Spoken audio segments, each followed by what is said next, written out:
Nasabi mo na ba kay Liv na she's no longer a maid of honor? Since when? Since Eliza found out na siyang person of interest sa murder investigation. Alam mo naman politiko si Eliza, naalagaan lang niyang image niya pang seleksyon. At pumayag ka naman. Pamilya natin si Liv. She should be involved in the wedding. I'm sorry, Dad.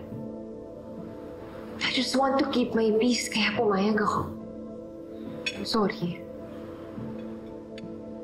Marga! Marga! Ma. Pasensya na po. Sila po na po. Anong ginawa mo?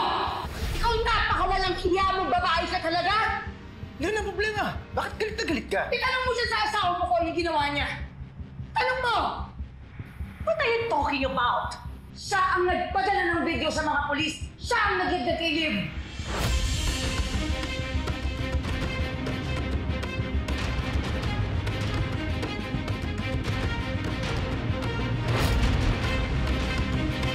Totoo ba yung Marga? So what kung ako nga? Nakita ko na pinabubura ni Liv kay Amelie yung video. Gusto pa niyang idamay ang anak ko sa krimen? Siyempre hindi ako papayag! Ay!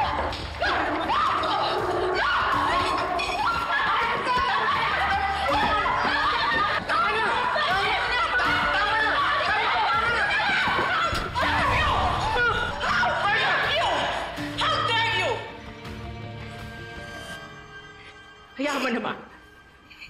Ako na lang ang sakta mo, wag na si Mama. Marga, sa susunod na saktan mo pa si Liv. Ako na makakalaban mo. Bakit sa akin ka nagagalit? Sila'y sumugod dito, ginugulo tayo. I will not be disrespected in my own home by this illegitimate child! Sabi mo! Tama na kasi si Marga eh! Alam ko naman na galit ka sa akin. Dahil ako yung reminder na may unang minahal si Papa bago ikaw. Pero kailangan ba talaga ipakulong? Ha? Para makaganti ka sa amin? Eh, hindi ko naman ginusto na maging anak ako sa labas!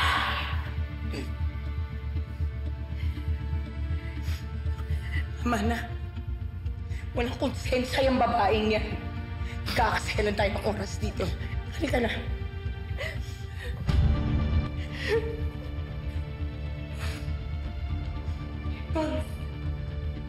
Sabihin mo yung asawa mo, ha? Huwag mong hayain kawawahin na yung anak natin. Hindi deserve ni Liv to.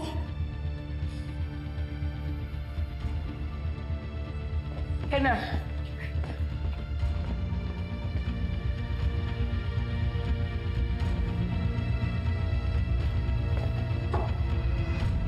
Not in my own home!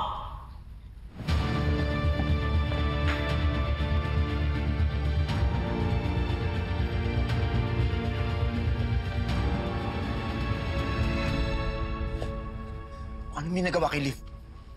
Alam kong galit ka sa kanya. Pero hinahayaan kita dahil ayoko ng gulo. Pero sumusobra ka na, Marga.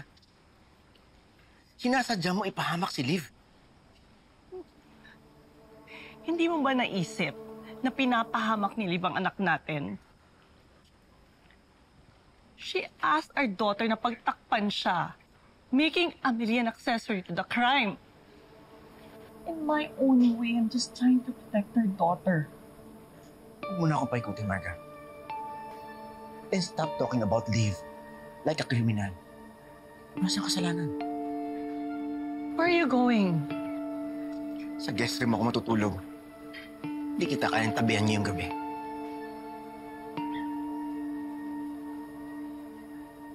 Anak. I'm sorry, anak. Ikakasal ka na, hindi ka dapat nakakita ng gantong away ang asawa. I think it's my fault, Dad. Dahil sa closeness namin ni Liv, nagkakasira tayong pamilya. Exactly.